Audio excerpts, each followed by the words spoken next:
you found you struggled with anything along the course of everything, or I had manageable? Yeah, really bad cravings. I mean, I love like the exercise side of it, even though it can be quite hard work. Like, I quite like that whole sort of kind of pain barrier, getting through, not physical pain, but just the sort of, needing to do it. Yeah, I think the craving is the first week just awful. And I realised that actually maybe my sugar intake before I started the diet was perhaps a little bit beyond control. But the cravings passed after 3 or 4 days, and I was felt much better for it. And just my general willpower, and to know that I can do something, because I'm such a chocoholic normally, to know that I can get past that is just an amazing sense of achievement. So take away the weight loss and all that sort of stuff, you've still got all this amazing achievement that you've done. It's really good. Absolutely. Cool. Great stuff, guys. Well done. Thank you for that. Okay, so tonight then, moving on, we're going to uncover why this programme works so well, why it's worked for everyone who's taken part, and then the truth behind it all. Okay? So, we'll discuss, we'll go through some weight loss myths, why cardio sucks and you're probably wasting your time in gyms, why most diets don't work, and why health matters, okay, for the fat loss results. Alright, so if you can just save your questions till the end. If anyone's got any questions, just bank them and then ask me at the end, please. That'd be lovely. Turn the phones off. We're not in a cinema, but you still got to turn them off.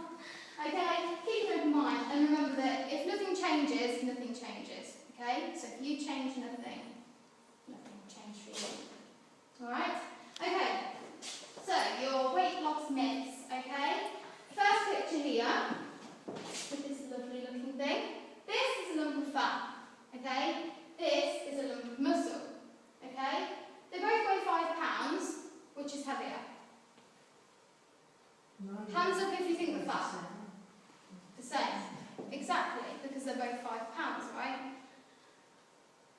The fat obviously just takes up more room. A bit like the whole which is heavier, a ton of bricks or a ton of feathers. They're the same. But the feathers are going to take up so much more room because muscle is much denser than fat. Okay? So, again, working on this is BMI. It says quite clearly, doesn't it? This guy over here is Mr. Muscle and is all toned and trim. But his BMI and his weight is exactly the same as this larger guy on this side. Okay? Because they weigh the same, but it's just spread over a different area. Okay? So, obviously, muscle is just condensed and fat obviously spreads. So it's just a different way of looking at it. So BMI, often your doctor will say, oh, your BMI is really high. So this guy, with all the muscle, all trim and healthy and fit, he'll be told that he's clinically obese according to his BMI. But he's clearly not. It's just gone down to the fact that Can I just jump in there quickly? Sorry. I've got a really good story on that example. I've helped a girl lose, well, she's actually lost about 16 stone now. I've helped her lose about 8 or 9 of that. She came to me when her weight loss had started to plateau. And because she's lost so much weight, like 16 stone is like a lot of weight, she's unfortunately got a lot of skin excess. And so I must admit, it took me a while to breach the sort of conversation with her. And she brought it up with me one day, and she's been to a consultant, and the NHS will only look at someone by BMI still. And she's carrying around that stone of excess weight, and they won't operate on her until she's got her weight down. So I've had to write her a programme to actually get her to lose muscle as well as fat. I've actually had to write her a programme to train like a marathon runner, and she's worked so hard the last 2 years to lose 16 stone. And she's done that through building muscle tone and muscle. But the unfortunate thing is that the NHS still look at us as BMI. It's so outdated, it's unreal. So part of what we're trying to do tonight is just open people's eyes to the real world, and hopefully, the doctors and the NHS will eventually kind of see the bigger picture. I mean, recently Anna was in the paper. I ran up the editor and tried to get this in the press because I just thought it was an outrage that she'd lost 16 stone naturally when she could have had a gastric band or a gastric bypass. She had the choice to do that, but she didn't do that. She went down the natural route, and it won't pay for her skin removal. It's just shocking. But it's a great example of how, you know, don't don't need to worry about the scales. You know, it's your clothes fitting nicer, pictures. You know, you know yourself when you're feeling good and looking good. So definitely weight is really not a very good sort of measurement. But, we try and take up inch loss and stuff in the programme, don't we? Really yeah, I mean, focus on weight inch gives us a loss. base. People do lose weight, it just happens. But, you know, inch loss before and after pictures are way better. Yeah, just want to share that. Yeah. Okay, so why cardio for fat loss? Yes, while you're doing it, it will burn calories. But afterwards, that's burning calories stops. So it won't do anything afterwards. Okay. It can increase cortisol, which is a hormone that's released in the pancreas. Works very much in the same way as insulin, in that it brings your blood sugar levels right down. So it's a hormone that we're not really a massive fan of.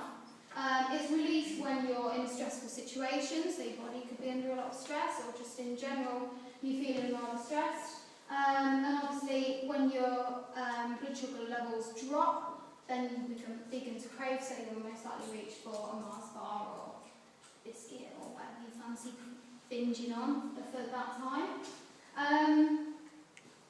Where are we? Yeah, it doesn't stimulate fat cells, so it's just really not good at sort of carrying on with the afterburn. Okay. Metabolic resistance training, and why metabolic resistance training works. That's the kind of stuff we're doing in Fit4Life. There's been studies done on this, and the impact of exercise intensity on the body.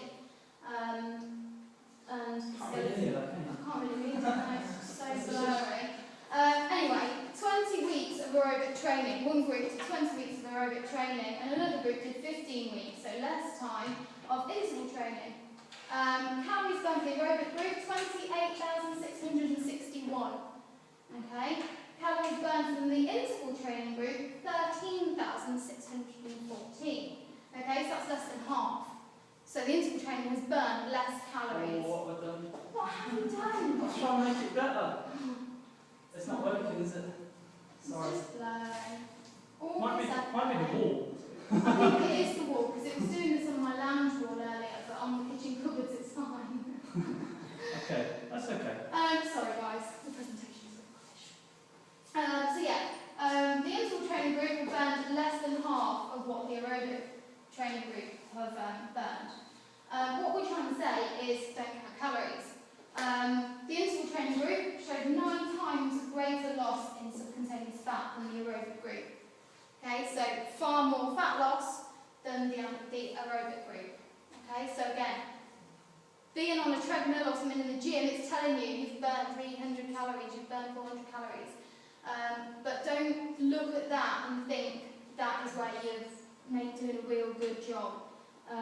Because theoretically you can do far less by doing metabolic resistance training for a much shorter period of time and have an afterburn of up to 72 hours after that. So you'll keep burning calories after you've actually done the workout. Okay? That's pretty cool. That's what we want. Because you don't want to spend hours and hours and hours doing something in the gym that's boring and you're thinking, right, I'm going to go back tomorrow now because I've just done 2 hours in the gym and now I'm bored out of my brain. So if you can do 45 minutes of metabolic resistance training, so high intensity stuff, and you can burn for like 3 days afterwards, you can do it. It's actually 30 minutes, isn't it? So we just do 30 minutes, yeah. warm up, either cool side, down. So yeah. So we actually only train 30 minutes 3 times a week. Yeah, and it's manageable, isn't it, guys? And there's like regressions and progressions, so if you want it a bit easier, you can go for the easier option. If you want it a little bit harder, I can always try and progress it for you. Okay. Why most diets don't work? Okay. With the traditional fad diets, you've got so many impurities already in your body because of the kind of foods you've been eating. So all the toxins and everything in your body. So then you lose the weight on the diet you're on. You bring it down to the sort of slimmer body figure there, if you can see through the blur. impurities in your body is just increased because it's less space again to have more impurities in because you're not cleansing your body first. Okay, so that's when you start to pile the weight back on because the impurities then get the better of you, your blood sugar levels go up and down again, and it's that vicious circle. The body actually goes into fat production mode when that happens as well. So if you've ever been on a diet and you've lost weight, but you haven't cleansed and sort of detoxed the body first, yeah, has anyone, put your hands up if anyone's been on a diet, lost weight, and then actually put more on, yeah? So what we do is we do it the other way around. We completely flush the body out and cleanse the body first. Yeah. So like the bottom example here, all your impurities in the first 14 days of the nutrition in this program, we flush everything out. So we're detoxing, we're cleansing the body, getting rid of all those impurities, and then your body becomes a lean, fat-burning machine. It's easy enough to keep off. Okay, which is bound to be a winner. Okay? Most products that you'll have in your fridge or whatever, or you'll drink down the pub at the moment, have got a lot of stuff in that you probably really shouldn't be eating. Okay? Read the labels of everything. Aspartame, the most dangerous additive in foods on the planet. It accounts for over 75% of the adverse reactions to food additives, including seizures and even death. Why would you put that in your body? It's a bit gross when you think about it. Sorry? Sugar supplement. It's the additives and stuff that is put into it. Sorry? Is it saccharin? In... Sugar substitute we get in our clothes? Yeah. Yeah. Yeah, it's about, I think it's about Is it more in diet? 90 times Just all... more sugar than sugar. It's 90 like, times sweeter than sugar. yeah, there's another one. There's a lot of low fat stuff. Yeah, so low fat, healthy, right? No. No. Someone told me that years ago, never eat low-fat food because all the crap they put in it to make it taste good, because they take everything out of it. And your body You doesn't should- recognise You it. should eat normal food, but Yeah. cook normal. Yeah, and your body stores it as fat. Yeah. Because it doesn't know what to do with it. That's right. Yeah, that's right. The body, like I said, your body doesn't recognise it, so it doesn't actually tell your brain that you're full up. So you want to eat more Yeah. because it's not a nutrition that your body is aware of. But people keep going back and buying it because of all the marketing. We're told that we should have low-fat products because it will keep us slim. Lots of good TV programs at the moment Yeah. coming out There was. about There's been a few ones, hasn't there? yeah, really good programs. So watch out for statements like these on packages. Natural fruit flavours and real fruit juice. All natural ingredients. No artificial preservatives. 100% natural, real fruit, no preservatives, and no artificial ingredients. If you read the labels of most products that say that on,